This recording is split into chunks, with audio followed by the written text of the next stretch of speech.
Right. But First, let's fix something. explosive arrival across the globe in 1931. There has been much debate on what these newcomers are and where they came from. Are they extraterrestrials coming to invade Earth?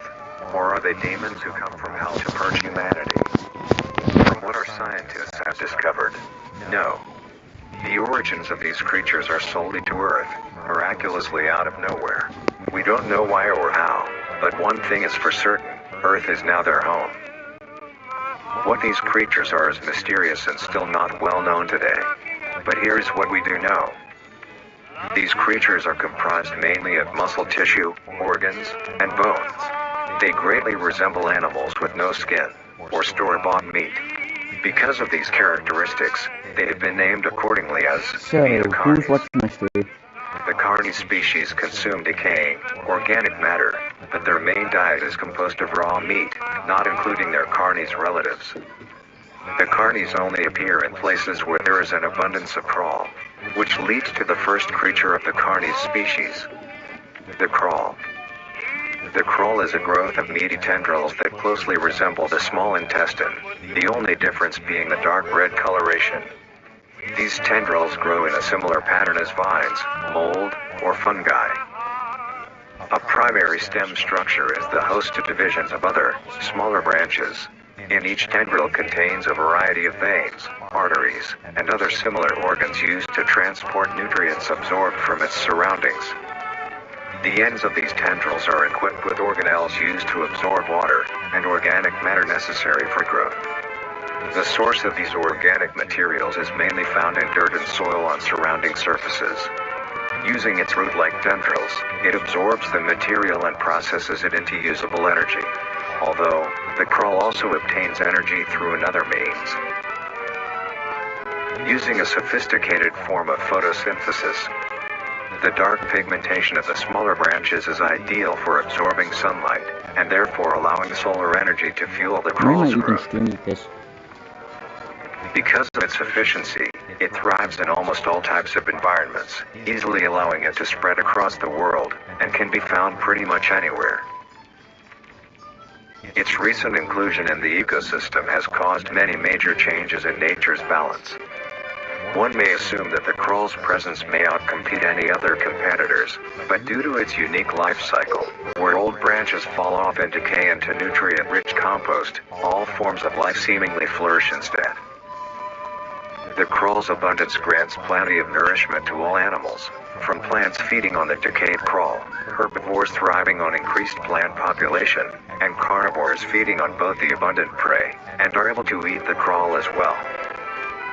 The presence of all these animals leave behind waste, which will be broken down and consumed by the crawl, and the cycle begins again. This form of symbiosis leads to an environment where all populations thrive. Humanity also uses the crawl to our advantage.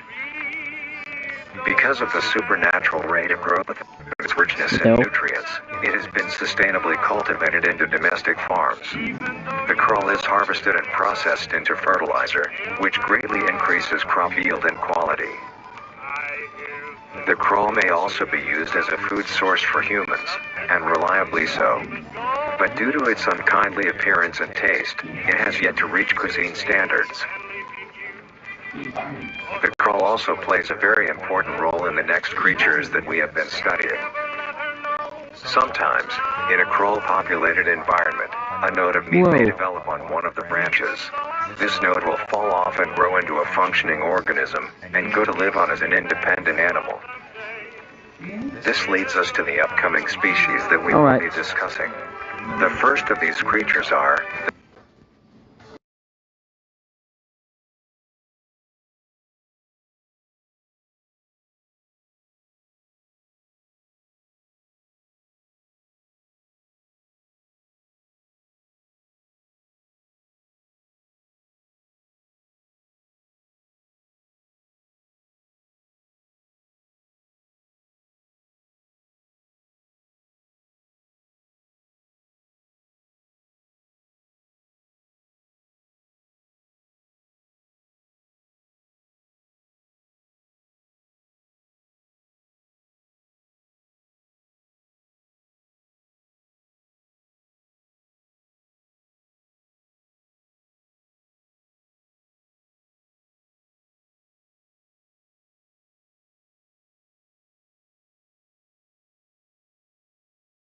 also be used as a food source for humans, and reliably so.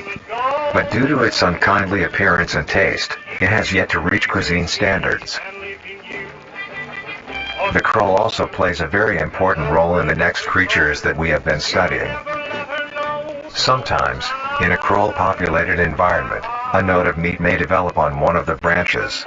This node will fall off and grow into a functioning organism, and go to live on as an independent animal. This leads us to the upcoming species that we will be discussing. The first of these creatures are the trimmings.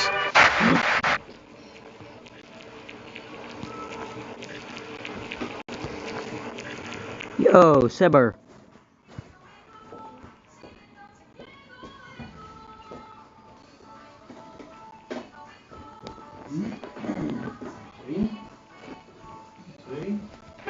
The trimmings. Vita Sebis. Trimmings are small animals that resemble skinned raccoons. They are commonly known to have a plump body, round head, small eyes, nose and ear holes, Wait, where? Okay, and an agape mouth. I have a They playlist are on. also equipped with a diversity of limbs. All individual trimmings are unique, each with a different body shape, number of limbs, and other characteristics.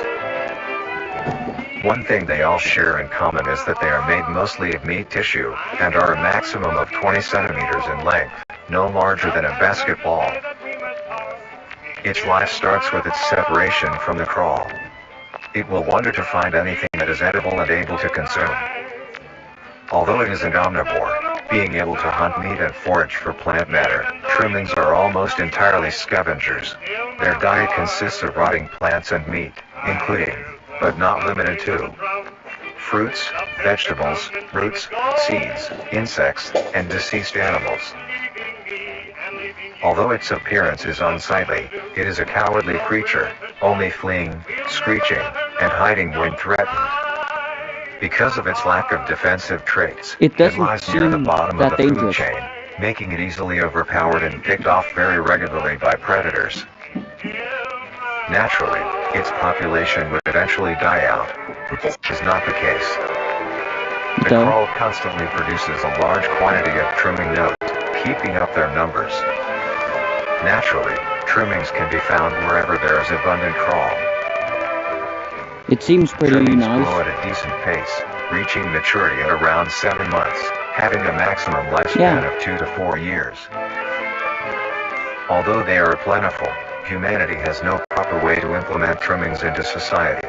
Their overabundance has even considered them pests, due to them digging through trash bins and making excessive noise at night. Besides all of this, some people still keep trimmings as pets, and relatively domesticate them. No. Nuisance or not, trimmings are a wondrous creature. From their plentiful numbers, to their skittish nature, they are truly a thing to behold. The next species on our list is the meat snake.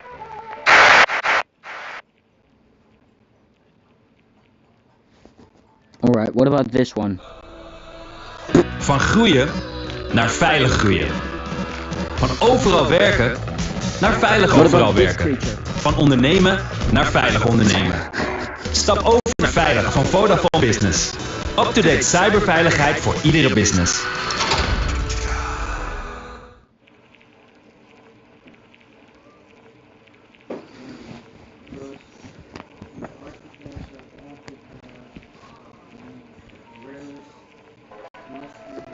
The meat snake. Mutari The meat kunaris. snake is a worm-like creature, made of a variety of types of meat, coated in a transparent, skin-like membrane. Its size varies during its lifespan, depending on how much it consumes. When it first separates from the crawl, it is only a few centimeters in length. Eventually, it will reach an average length of 5 meters. Although, under extreme conditions, like natural disasters, war, or plague, it can greatly surpass this length. The meat snake's diet consists entirely of dead animals or parts. A meat snake is incapable of consuming a healthy, living organism. The meat snake locates its food by using a tongue-like organ covered in sensors to touch and feel its environment. To touch and The feel. sensors catch particles of decaying meat, notifying the meat snake that there is food nearby.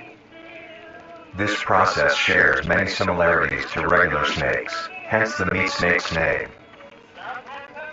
Once it locates the corpse, the meat snake will open its jaw and swallow the entire body whole. Once the entire body is consumed, the meat snake's stomach will release a variety of chemicals. Some will break down soft tissue like skin, and the connection points between muscles. Other chemicals will then ferment and preserve the tissue to keep it from breaking down for as long as possible. After that, the remaining flesh and bones will move along the meat snake's tract and slowly be implemented into its own structure, extending the meat snake. Unsatisfactory parts like skulls, pelvises, hair, and fingernails will be excreted. Speaking of skulls, the meat snake will take the skull from the consumed organism Speaking and of use it skulls, as put its skull own. emojis in the Each chat. meat snake has its In own chat. skull, each corresponding to what that one has consumed. During its lifespan, it will swap or replace these skulls if needed. A meat snake's lifespan depends entirely on how much a meat snake consumes. The longest one has lived for was 28 years. The meat snake has no predators and is immune to disease due to its preserving chemicals. The only significant ways a meat snake can die is through starvation, burning, or complete destruction of the meat snake's membrane coating. Interestingly, the meat snake is the only member of the carnis family that is able to reproduce. When a meat snake reaches an excessive size, and is in the conditions to do so, it will commence mitosis, splitting itself in two. Then the now two meat snakes will go on their separate ways and live on as two distinct organisms. Meat snakes can only be found in moderate temperature climates, not too hot, not too cold. Their population depends entirely on the amount of corpses available. Where there is death, there are meat snakes. Humanity will use them to our advantage. Meat snakes are a very efficient and clean way of disposing of any meat products. The preserving fluid within the meat snake's body disinfects the carrion, preventing the spread of disease. The name sounds very Humans weird, use meat to be snakes honest. in butcher shops as a waste bin, dispose roadkill, within war on the battlefield to dispose of festering bodies and parts, and within zoos to dispose of deceased animals. They are extremely tame, not caring if any creatures around them, only acting defensively when it is within consuming a meal. This means they are very easy to tame. Overall, meat snakes are a marvelous creature with a very interesting way of sustaining itself. It is an amazing experience to encounter one, as long as you don't mind the smell. Our next creature is the mimic. Okay, that one seems dangerous. It probably is.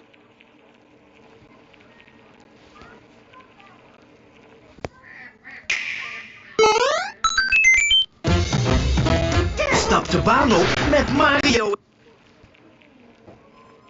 He's scary. I already feel it. The mimic. The mimic. The mimic is a bipedal creature with uncanny similarities to humanoid anatomy. They greatly resemble humans without skin, with added exaggerated features. These features include extended finger length, longer limbs, bulging, empty eyes, and their most prominent feature, a wide, teeth-filled smile. Although it resembles a happy face, this is due to coincidence, and is only how their facial structure is shaped. The maw of the mimic contains much more teeth than humans, and their teeth is comprised almost entirely of incisors, with some canine and premolars in the back. This tooth composition is ideal for biting down onto meat and swallowing chunks whole. A mature mimic's diet is comprised entirely of human flesh. What?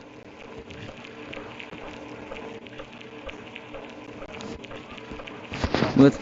Because of this, they are found solely around human-populated areas. The mimic's life cycle is made of 3 stages. In the first stage, a young Fuck you, mimic me. separates from the crawl. They closely resemble their trimming relatives, but are thin, sleek, and only have 4 appendages.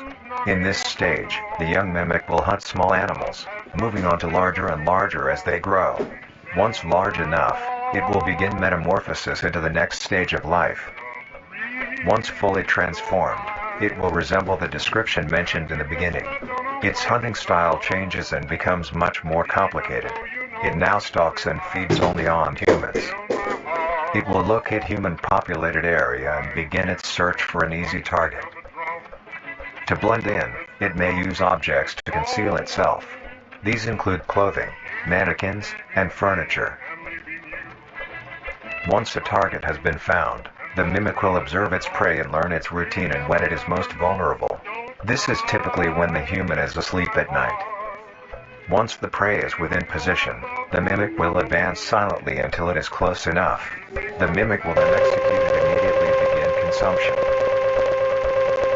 Once the mimic has had its fill, it will leave the scene, a fair distance away from the human population, and begin to digest its meal. Although, in the case that a human is awake, a mimic will use a variety of sounds to either lure or startle prey into cornering themselves. Once a human is in place, it will swiftly attack and kill the helpless target. What the hell?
Just wait till they go to Rotterdam.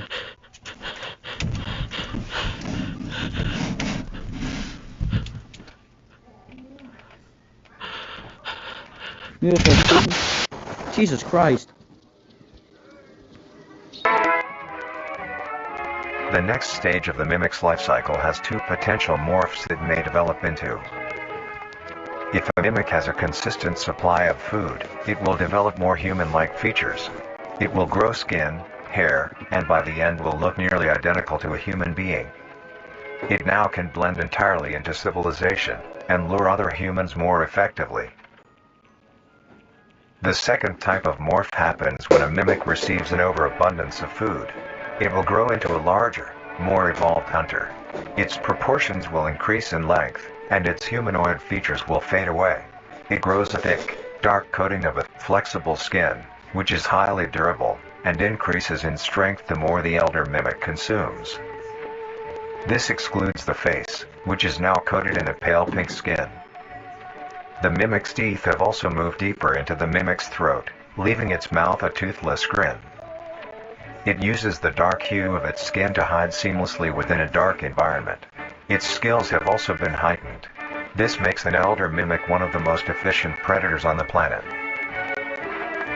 Because of the obvious threat this poses on humanity, nations around the world have released instructions on how to be able to fend for yourself in a mimic encounter. Here are the instructions. 1. Avoid going out alone if your location is known to have mimics, or there have been mimic sightings. 2.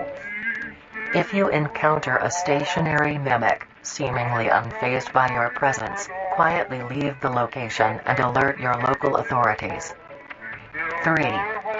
If pursued by a mimic, get yourself into a position where you are able to flee. Mimics will rarely attack if a person has a clear escape route. 4. In the event that you have been cornered by a mimic, roll into the fetal position, protecting your neck, face, and vital organs from attack.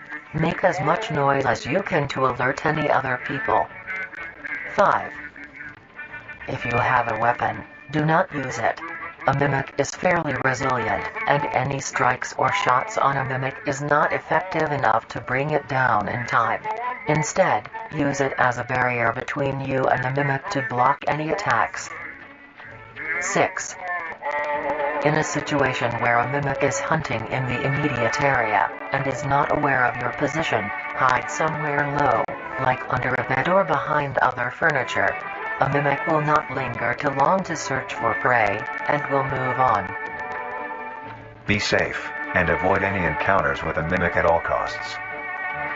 They're ugly as fuck. Next up, the harvester.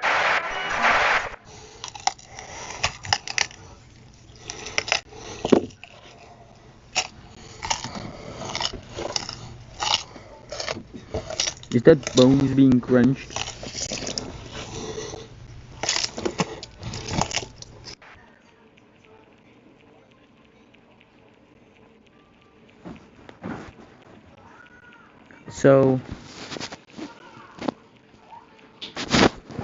So I was right about that. Liepikarbaum AP Plus Max. 72 uur verbetering Dat van de wordt droge bone huid crunching. voor het hele gezin.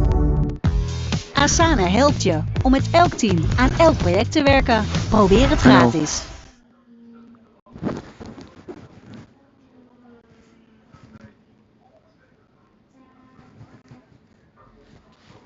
The harvester.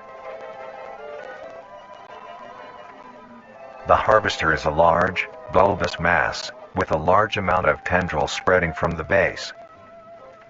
The bulb measures around 3 meters in height and 2 meters in diameter. The tendrils, on the other hand, can extend up to 150 meters in diameter horizontally. The harvester is a specialized form of crawl that grows in the unique and deadly way. A harvester is created when a node, that will grow into a harvester, instead of separating, continues to grow. Eventually, it will grow tendrils of its own. It uses the energy provided by its mother branch and expands its reach further, its tendrils, hidden just below the surface of the ground. The harvester is equipped with 2 types of specialized tendrils. The first type is bulky and flat. They lie the closest to the surface. These branches are lined on each length of the tendril with spines, extending in the shape of a bear trap. On each side of the branch, those particular spines have a vein that feed into them, that pump 2 types of venom. On one side, the spines can inject a neurotoxin, which will attack the nervous system of whomever it is injected into, causing sudden paralysis. The other side can inject an anticoagulant, which when injected, prevents blood cells from clotting. Whenever a large animal moves across the area armed with these tendrils, the branches will clamp onto the animal and thrash violently. Once the prey has been injected with both venoms, the tendrils will rest and the prey will immediately collapse. The animal will be unable to move due to the paralysis, and the wounds caused by the thrashing spines will not stop bleeding. All the prey can do is lie patiently, until succumbing to blood loss. Once the prey has bled out, the second type of tendrils come in. They lie below the spine equipped once. These branches are thick, but very sturdy. They share similar anatomy to the small branches of the crawl, equipped with organelle that absorbs nutrients. These tendrils sense the blood, and move their way to the surface and begin to absorb the vital fluid. Once the blood has been consumed, the tendrils will wrap around the body and begin to shuffle downwards. This movement loosens the soil and slowly pull the body underground. Once secure, the tendrils will continue to feed until there is nothing but scraps. Nothing The but nourishment scrap. absorbed by the tendrils will be sucked back into the main bulb of the harvester. This bulb houses all the vital organs and the venom glands that pump into the spines. The nutrients are then converted into usable energy. The remains underground decompose, providing a rich soil, causing very prominent plant growth, which then attracts more animals. A strange behavior the harvester displays is its choice of diet. The spines will only activate on larger animals, allowing smaller ones to pass by unaffected. The spines will also not activate on some species of bird. There are a couple theories as to why this happens. One, it could be that attacking smaller animals would cost too much energy for what they get in return, making it not worth the time. Another could be that smaller animals may attract larger animals or predators, allowing a safe place where prey may thrive and lure more predators. It truly is astonishing. Now Although what it is if a you just shoot the spectacular head? creature, it is also very dangerous. The harvester is decently rare, only populating sparse areas in the northern hemisphere and woodland forests. If you are stung by a harvester, there will be no way of helping you, being that there is no cure, and fatality is 100% positive. The best thing you can do is avoid encountering a harvester in the first place. If you are hiking, take note of any warnings or signs saying that there are harvesters around. If you also notice an abundance of They lush, seem like boss hats. ground-dwelling plants in a forested area, and there are no signs of wildlife, this is suspicious and you should leave the area, staying close to the base of large trees or rocks. If you find yourself in the What middle if of a the tree harvester wants to ground, spread? do not panic. Sudden movements may activate the tendrils and will inject you. Although a harvester is rather forgiving, do not risk any skittish movements. Remain calm. If you have any objects with considerable heft, like coats, backpacks, or full water bottles, gently take that object and lightly toss it towards the bulb, and away from your escape route. This will activate the spines on where the object lands, distracting the bulb for a moment. You will then slowly begin to do wide shuffles away from the bulb. The thing looks If like a possible, bull's head. throw another object when you are certain you are a fair enough distance away, just to be safe. Continue until you are completely sure you are out of harm's way. You may come out unscathed, but don't be too obnoxious, or you will be a harvester's next meal. Next up is the host. Parasite.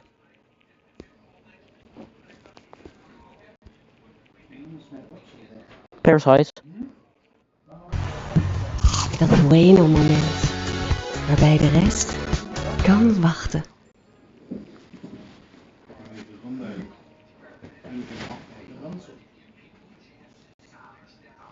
The host of influence. Is it Parasite? The host of influence, more commonly referred to as the host, has its name derived from a host who invites guests to an event. Not to be confused with a host, a harborer of parasites or disease. Oh. The host is a semi-humanoid looking organism. It has the structure of a head, torso, and arms. Other than this, it shares no other characteristics. The lower half of the host is comprised of a mass of fibrous tissue and tendrils that burrow into the ground to hold the host in place. Instead of skin, the host is covered in muscular tissue fibers, tendons, and veins. In some parts of the body are covered in a meaty plate, used to cover any large exposed areas, but allowing movement. The host's head has a smooth surface where the face should be, attached to a crooked neck, which houses a slit in the front used for feeding. On the host's back is a mound of pores. Protruding from these pores are hollow, hair-like structures, extending outwards. These hairs are barrels that release spores produced within host's body, by being fired into the air. These spores are hazardous, so keep clear of them at all costs. Luckily, the host is rare, only found in North America. Obtaining info about the host is a very risky and daunting task. This is because of their rarity and of how dangerous it is to be up close to one. The spores released by a host is very dangerous when inhaled. A host will release a cloud of spores into the air, which will be picked up by wind and carried great distances. If an organism inhales the spores, the particles will find their way into the organism's brain and infect them. An infected organism will show no symptoms of infection right away, but a couple hours after infection the infected organism's behavior and thought process will change. The first symptoms that appear are restlessness, sluggishness, rarity, only fired into the air. These spores are hazardous, so keep clear of them at all costs. Luckily, the host is rare, only found in North America. Of course, it's in Obtaining America. info about the host is a very risky and daunting task. This is because of their rarity and of how dangerous it is to be up close to one. The spores released by a host is very dangerous when inhaled. A host will release a cloud of spores into the air, which will be picked up by wind and carried great distances. If an organism inhales the spores, the particles will find their way into the organism's brain and infect So them. it is a parasite. An infected organism will show no symptoms of infection right away, but a couple hours after infection the infected organism's behavior and thought process will change. The first symptoms that appear are restlessness, sluggish movement, numbness of joints, and lack of coordination. Then more serious symptoms appear over time. These include dizziness, migraines, impaired speech, and trembles.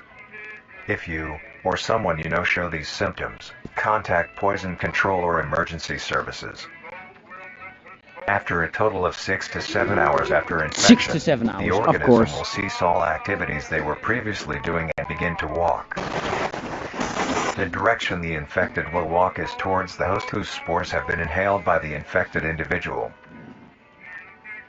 If the infected makes their way to the host, they will kneel down in front of it, expose their vital organs, and the host will promptly gut and remove those organs. The host will consume them and Oh, discard the thank God. leftover scraps. However, if an infected organism doesn't reach the host within a 36-hour span or is treated for their infection, the effects will wear off and return back to normal. If a host is unable to find prey or doesn't like its current location, it will unroot itself and move to a new location. Their scarce numbers and the hazard of being around one makes getting info about the host very daunting. All you need to currently know is that the host is extremely dangerous and should be avoided at all costs. Next, the monoliths.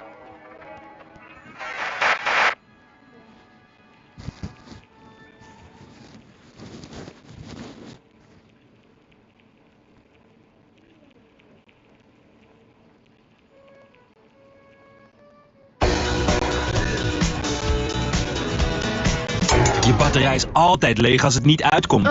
Nee. Daarom heeft alleen Vodafone 3 jaar batterijgarantie. Wordt de kwaliteit van je batterij minder, vervangen we hem. Gratis. Gaat hij weer net zo lang door als jij.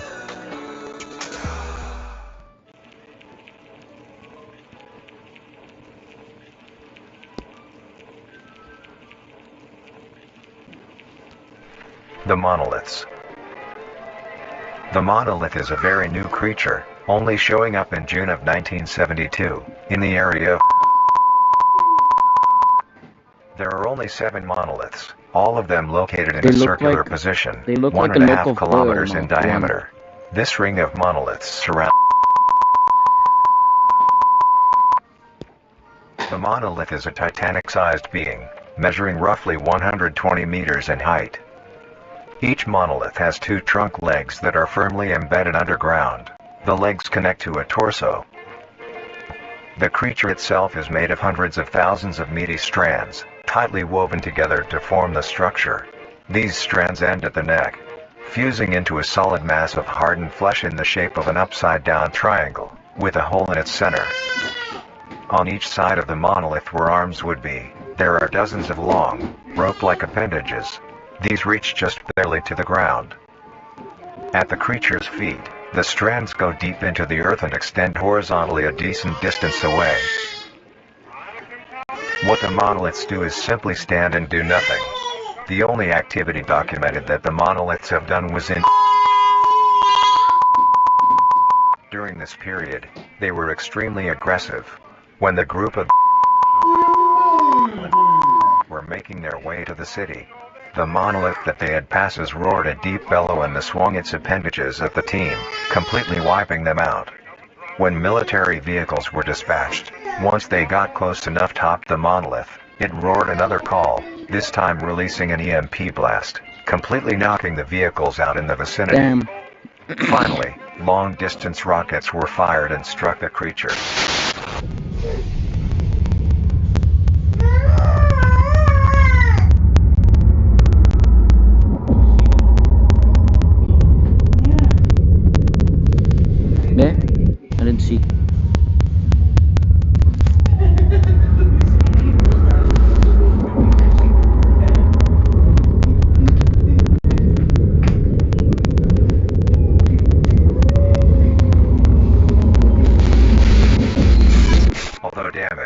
It regenerated at great speed and resumed its stance unscathed. Eventually, the area has been fenced off and is now restricted to all. Ever since, the monolith stands silently, now only a grand spectacle of awe and mystery, only adding more questions to these meat beings. These And motherfuckers look finally, like a the last knockoff creature bird. on this list is marvelous and majestic world that exists today. It's as extraordinary to have such strange and mysterious beings appear all around us. Thank you for joining us on this journey of exploration and discovery of the lives of these living meat creatures.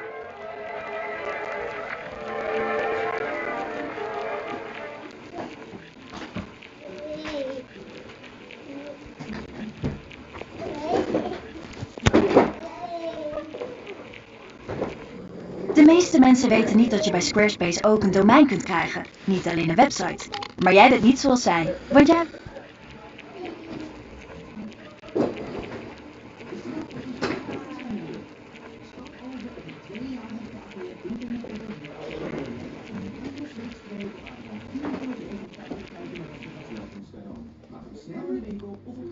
Federal law provides severe civil and criminal penalties for the unauthorized viewing of this footage. Any reproduction, distribution, or display of this video is prohibited. The possession of this footage may lead into investigation and detention. If released from custody, the appellant will face a penalty of $500,000. Jesus Christ. On planet Earth, life has thrived for millions of years. Creatures big and small have found ways to adapt and evolve to flourish in all types of environments. From barren wastes to lush forests, life can be found. Earth has homed these creatures since the dawn of life itself. Only until very recently, things have changed.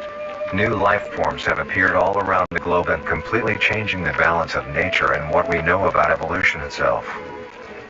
That is why we, at National Living Meat Research, have been studying these new species, trying to help educate everyone about these creatures and their wondrous ways of life. First, what are these new life forms? Since their explosive arrival across the globe in 1931, there has been much debate on what these newcomers are, and where they came from.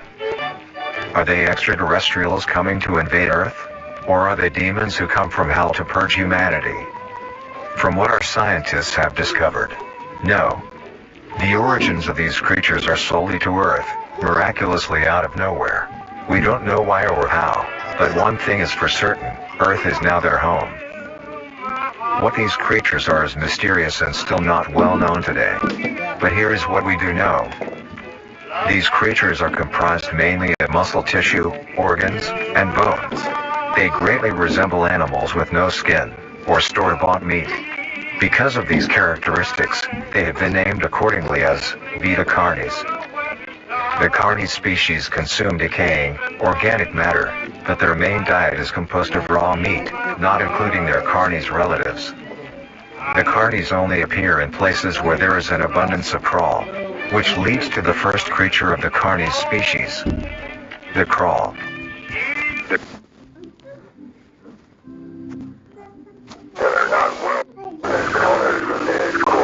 And mystery, only adding more questions to these meat beings. And finally, the last creature on this list is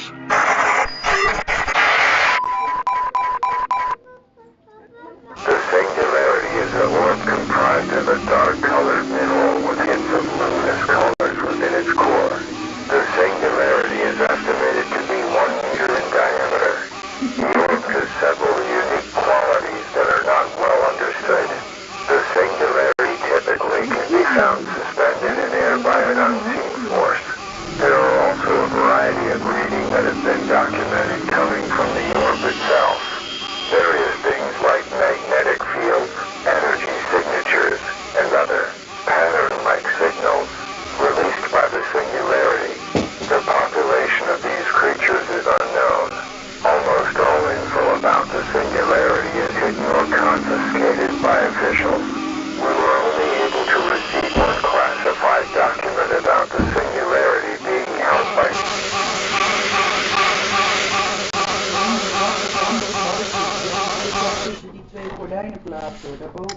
marvelous and majestic world that exists today. It's as extraordinary to have such strange and mysterious beings appear all around us.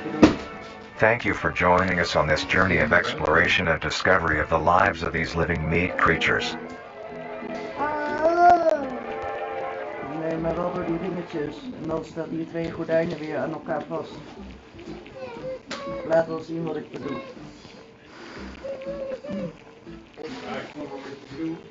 Lipicar Balm AP Plus Max beheerst de jeuk, slaat krabben over. 72 uur verbetering van de droge huid.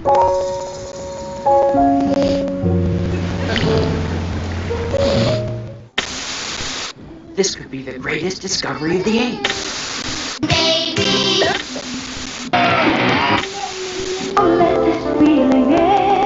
Yeah. Have any information of the whereabouts of... Be making a dish that has recently gained a fair amount of popularity. Today's dish will be a cheesy crawl penne.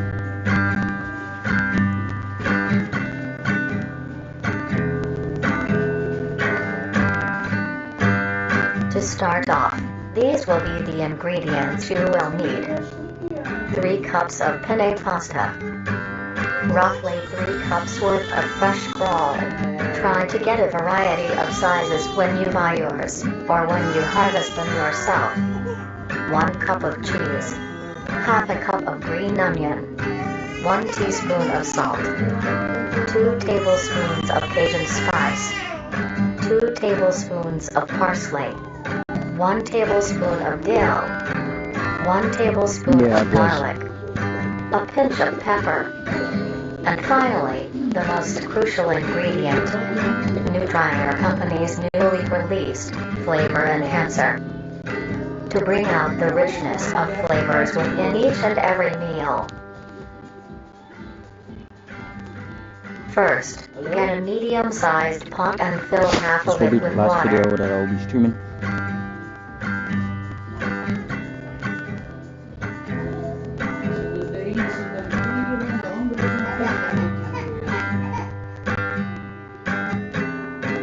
Add a pinch of salt, which is used to help the pot come to a boil faster and help flavor the pasta. Then, set aside to boil. Grab your crawl and a sharp knife. Begin to cut the meat into a rough mince.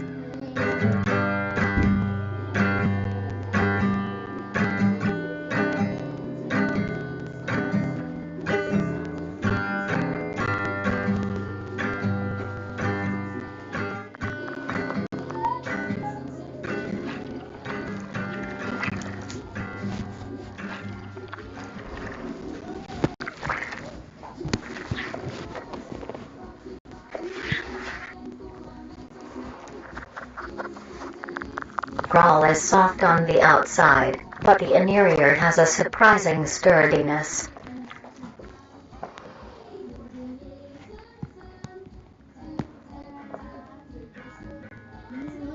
Then, gather the meat and set aside.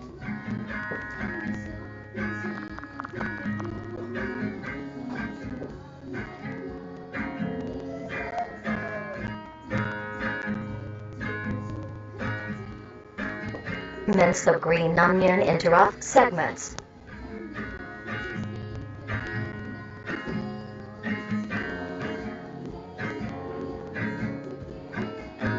Take this mince and set aside as well.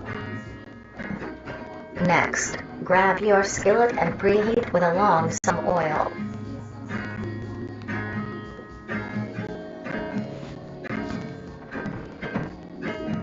Take your minced crawl and spread it evenly across the skillet.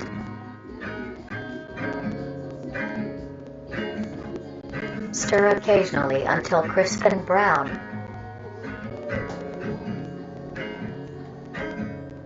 As your water reaches a boil, add your penne and stir occasionally.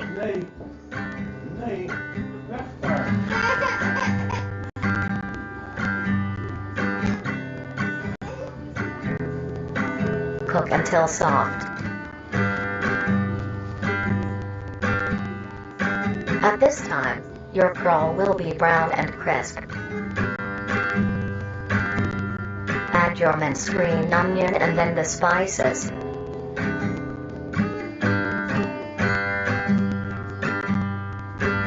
Mix well. Once your pasta is finished cooking, strain it.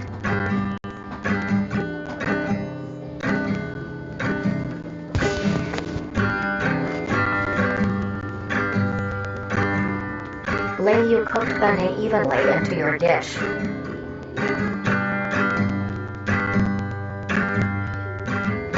Then add the crawl topping.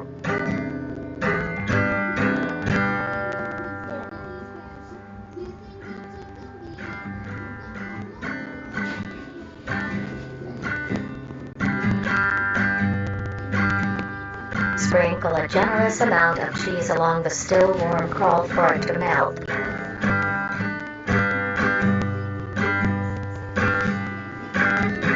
At this point, finish preparing the dish with your flavor enhancer, but allow your dish to cool to a temperature below 60 degrees Celsius, or else the enhancer will not work.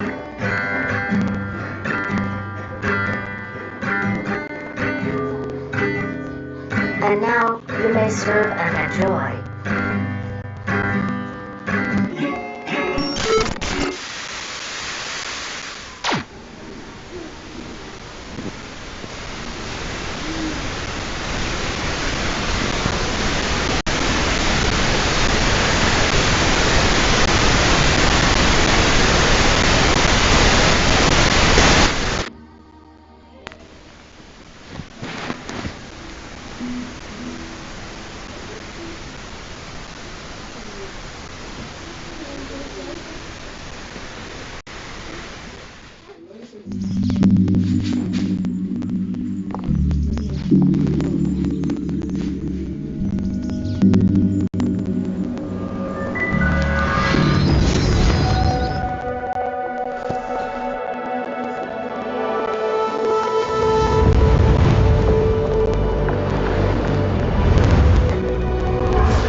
Many people get pets for companionship. They form